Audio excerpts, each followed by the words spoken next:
بسم اللہ الرحمن الرحیم بسم اللہ الرحمن الرحیم۔ کتاب کا سبق القواعد فی علم التجوید، اس کا صفحہ نمبر 34۔ سبق کیا ہے جی؟ نون ساکن اور تنوین کے احوال۔ اس کے 4 حال ہیں: اظہار، ادغام، اقلاب اور اخفاء۔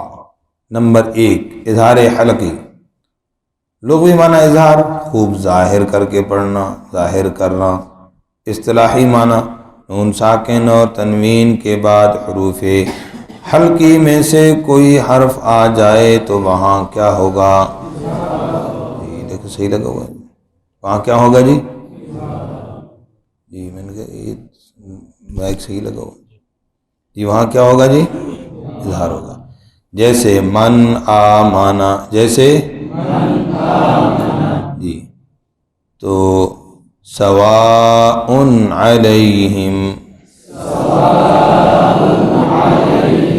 یہ دونوں، ایک نون ساکن کی مثال، دوسری تنوین کی مثال، ٹھیک ہے؟ دونوں علیحدہ علیحدہ کلمے میں، اور اس کے بارے میں یہ بھی ذہن میں رہے کہ اگر دونوں ایک ہی کلمے میں ہوں، دونوں پھر بھی ہے، جیسے منہم، جیسے ایک ہی کلمے میں، عنہ، ٹھیک ہے؟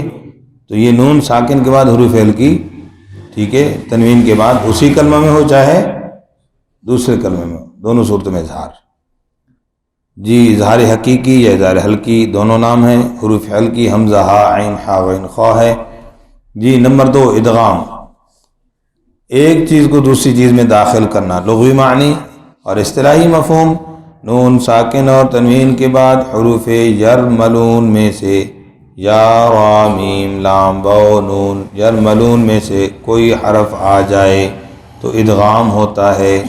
کیا ہوتا ہے بھئی؟ اس کی 2 قسمیں ہیں، ادغام مع الغنہ، ادغام بلا غنہ۔ ادغام مع الغنہ 4 حروف یعنی ینمو، کون سے بھئی؟ ینمو۔ اس کا ایک اور مجموعہ بھی لکھ لیں آپ، منوی، کیا ہے بھئی؟ ایک اور بھی لکھ لیں، یومنو۔ یہ 3 مجموعے علیحدہ علیحدہ، ٹھیک؟ ان میں ادغام بالغنہ ہوگا، جیسے من نور، بولیں گے؟ دونوں مثالیں دے دیں کہ پہلے من نور تھا علیحدہ علیحدہ، دوسرا پھر ادغام کی صورت بتا دی۔ اور ولی والا، کیسے جی؟ ولی ولی والا نصیر جی، جس طرح میوں واو کی مثال ہے، ولی یا بھی واو کی مثال ہے، نون کی مثال ہے جی۔ ادغام بلا غنہ 2 حرف لام اور را، نون ساکن اور تنوین کے بعد جب لام اور را میں سے کوئی آ جائے تو ادغام بلا غنہ ہوگا، جیسے ملدنہ، پڑھیے من ربک۔ ادغام کی نشانی کیا ہے؟ ساکن حرف کے بعد اگلے حرف پر شد ہو، یہ ادغام کی نشانی ہے۔ اور غنہ اگر آواز ناک میں جائے تو ادغام مع الغنہ، اگر آواز ناک میں نہ جائے تو ادغام بلا غنہ۔ سمجھ آ گئی بات؟ تو یہ نون ساکن کے بعد آگے لام کیا ہے؟ لام کے اوپر شد ہے، لام کے اوپر کیا ہے؟ تو اس کو کبھی مشدد نہیں کہنا۔ مشدد وہ ہوتا ہے جس سے پہلے ساکن لکھا ہوا نہ ہو، جس سے پہلے لکھا ہوا ساکن نظر آئے اس پر ادغام کا قاعدہ جاری کرتے ہیں، اور مشدد وہ ہوتا ہے جس کا ادغام پہلے سے ہو چکا ہو۔ سمجھ گئے جی؟ اظہار مطلق، ادغام کی یہ شرط ہے کہ مدغم اور مدغم فی دونوں الگ الگ کلمے میں ہوں، اگر ایک کلمہ میں ہوں تو پھر ادغام نہیں ہوگا، اس کو اظہار مطلق کہتے ہیں۔ اس کے پورے قرآن پاک میں 4 مثالیں ہیں، بنیان، قنوان، صنوان، ٹھیک ہے، دنیا، یہ 4 مثالیں۔ آگے جی، اقلاب، قلب، کسی چیز کو اس کی حقیقت سے پھیرنا، بدلنا، آسان لفظ ہے بدلنا۔ اصطلاحی معنی، نون ساکن اور تنوین کے بعد اگر با آ جائے تو نون ساکن اور تنوین کو میم سے بدل کر اخفاء مع الغنہ کریں گے، اس بدلنے کو قلب اقلاب کہتے ہیں اور ادائیگی کو اخفاء مع الغنہ کہتے ہیں. ادائیگی کو جی.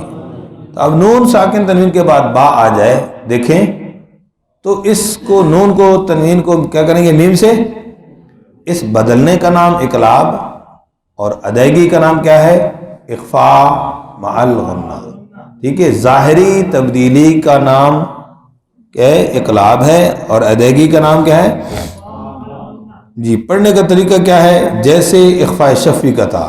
دیکھیے من بعدی سمیع بصیر. تو یہ سمیع اس طرح منہ کھلا رہ جائے تو پھر میم ادا نہیں ہوگا. جی. اخفاء حقیقی نمبر 4 قاعدہ چھپانا. اصطلاحی معنی نون ساکن اور تنوین کے بعد حروف حلقی یرملون اور با کے علاوہ کوئی حرف آ جائے. حروف حلقی 6، حروف یرملون 6، 12 ہو گئے، اور حرف با 13. ان 13 حروف کے علاوہ کوئی حرف آ جائے تو اخفاء مع الغنہ ہوگا. جیسے کنتم بولے. تو یہ بھی اسی طرح نون ساکن کے بعد تنوین کے بعد جو ہے وہ حروف اخفاء میں سے کوئی حرف اسی کلمے کا ہو یا دوسرے کلمے میں ہو، دونوں طرح ہے. ٹھیک ہے. یہ کنتم اسی کلمہ میں، کتاب کریم یہ دوسرے کلمے میں. جی. نون ساکن کے اس اخفاء کو اخفاء حقیقی کہتے ہیں. حروف اخفاء 15 ہیں. کتنے ہیں بھائی؟ یہ لکھے ہوئے ہیں. تا، تا، جیم، دال، ذال، زا، سین، شین، صاد، ضاد، طا، ظا، فا، قاف اور کاف. نوٹ: ایک حرف یعنی الف نون ساکن اور تنوین کے بعد نہیں آ سکتا، اس لیے کہ الف کے ماقبل کو فتحہ لازم ہے اور ساکن کے بعد اس کا تلفظ نہیں ہو سکتا. ٹھیک ہے جی. بات سمجھ آ گئی؟ آگے نون ساکن اور تنوین میں فرق ہے اور پھر اسی طرح غنے کا بیان ہے، اس کو انشاءاللہ پھر پڑھ لیں گے. یاد کریں گے اس کو انشاءاللہ. جزاکم